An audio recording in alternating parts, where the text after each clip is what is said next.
Oh boy, here we go.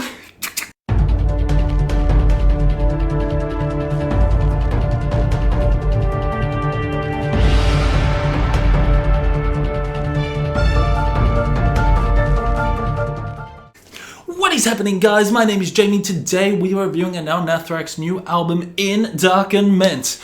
And this is their 11th studio album. What can I say about this album? I've heard this album about 4 or 5 or even 6 times now, and I just can't stop putting it down because this album just grows and grows on you. Now, dare I say, this is probably one of the most melodic Anaal Nathrakh albums, and I think it's more melodic than Vanitas. There are such catchy fucking choruses on this album. It's catchy, it's melodic, but it's chaotic as fuck, as you expect on an Anaal Nathrakh album. You know what, this is my most anticipated album of the year, because you damn well know I was going to review this album. I'm going to be more calmer than the last review where I reviewed 6 Feet Under's absolute travesty of an album. This is Anaal Nathrakh's 11th studio album. Can you believe it? It feels like Anaal Nathrakh have amalgamated all their sounds from the Codex Necro all the way to a new kind of horrors into this album. Every single past album you can hear on this album. You can hear stuff from Desaderadium, you can hear stuff from Passion, even in the constellation The Black Widow, How Is Empty and All the Devils Are Here. You can hear sounds from these past albums, but what Anaal Nathrakh do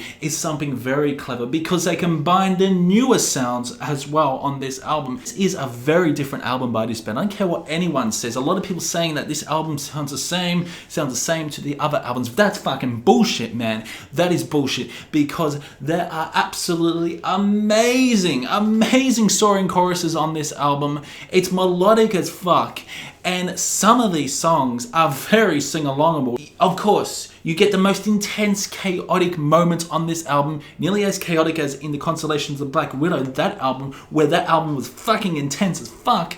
But on this album, they combine chaos along with melodic moments. And some of these melodies are so damn catchy, they get stuck in your fucking head. Like Endarkenment, that fucking chorus. Dave uses his amazing vocals on Endarkenment.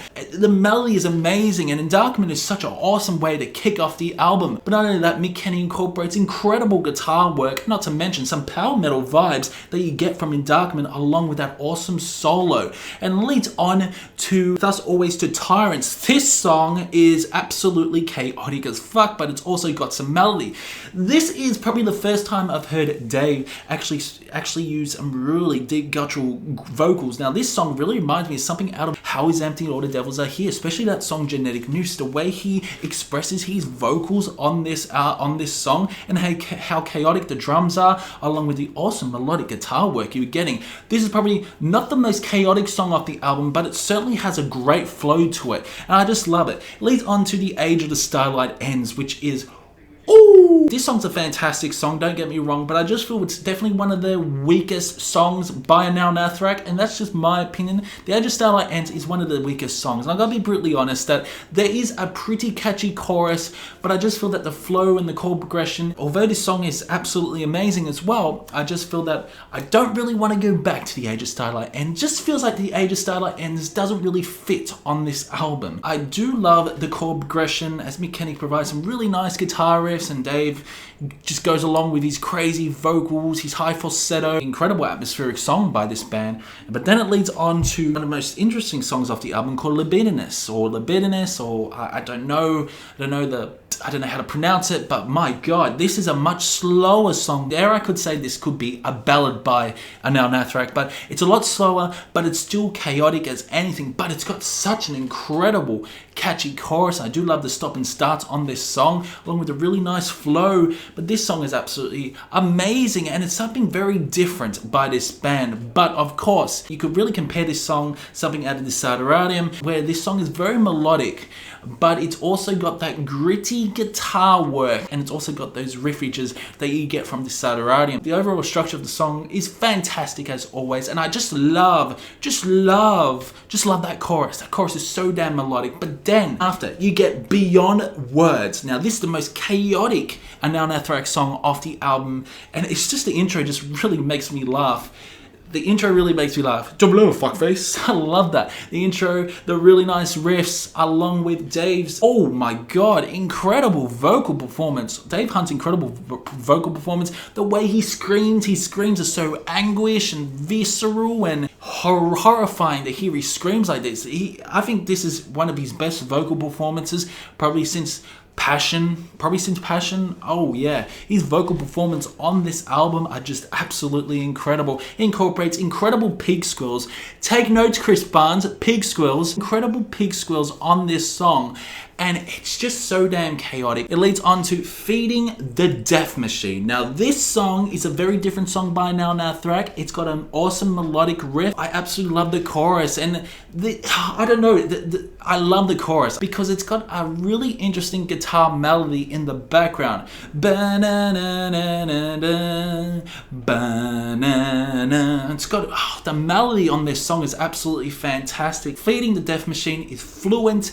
I just love the guitar moments. I love how they incorporate so many different genres on this particular song, and it's melodic, it's catchy, and it's chaotic as anything. Then we lead on to the most interesting songs off the album. Create Art, Though the World May Perish. This is when Anaal Nathrakh channel their inner Iron Maiden. The chorus sounds something out of Brave New World. It is just absolutely fantastic. It really is. The moment I heard that chorus, I said, holy shit, this is something out of Iron Maiden. I swear Anaal Nathrakh were inspired by Iron Maiden. You know what, Mick Kenny, Anaal Nathrakh, comment down below, because I know you guys will be watching, if you're inspired by Iron Maiden with this song, because this song is absolutely incredible. It really is. And not to mention how different chord structures on this song, along with the riffs, and how awesome and atmospheric this song is. I swear to God, that melody stuck in my head. It really is.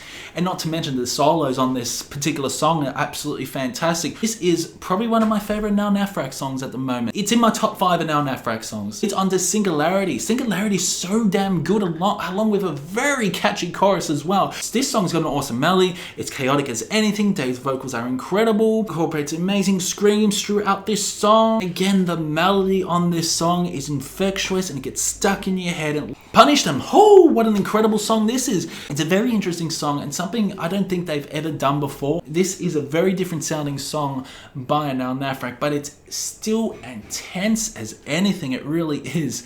And overall, I could say this is probably one of the weakest songs off the album Punish Them, but damn, it's still like a 10 out of 10. Like, these guys can't do anything wrong in my opinion. Like, the weakest album is A New Kind of Horror, gotta be brutally honest. That's the weakest album, but this album is right up there to be one of the best albums. But then we lead on to Requiem. This is the 5-minute epic song. The production on this song is absolutely massive. It's symphonic, it's amazing, and not to mention how crazy Dave's screams are throughout this song. And then the outro. The outro is the best outro you could ever close off with Anaal Nathrakh. And Anaal Nathrakh does outros very well, especially on the Whole of the Law, along with Vanitas, with the beautiful guitar solos and everything like that. But on this particular outro, I swear Anaal Nathrakh were inspired by Metropolis Part 2, Scenes from a Memory. Holy shit.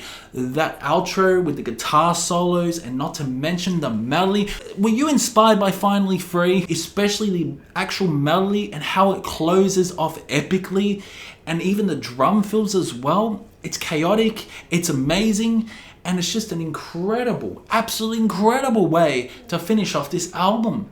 Overall, Dave incorporates incredible falsetto screams throughout this album as well. His falsetto is incredibly close to King Diamond's falsetto. Through the songs Libidinous, The Age of Starlight Ends, where he just incorporates amazing falsetto vocal work. And this album is absolutely fantastic. And I see especially one reviewer, Metal Trenches, that said this is an okay album. Well, fuck you. This is an absolute masterpiece by Anaal Nathrakh. And this is my album of the fucking year. And it's my album of the month. For Anaal Nathrakh, Endarkenment, it's going to get my first 10 out of 10. This deserves a 10 out of 10. Amazing album. Go check it out. Yeah, this album will grow on you. You got to listen to this album a few times because some of these melodies are so damn catchy. They get stuck in your head and it's just an absolute ride. It really is. What can I say about this band? Wow. It's my album of the year, and you know what? Mick Kenny's side project, like Make Them Die Slowly, is going to release another album in October. I mean, this man is absolutely incredible. He really is. He creates incredible melody, and it's just overall an incredible ride, this album. So, a 10 out of 10 it deserves. Comment below what you thought about this new Anaal Nathrakh album. Do you agree or disagree with my opinion? Fuck you, Metal Trenches, and I will see you in the next one.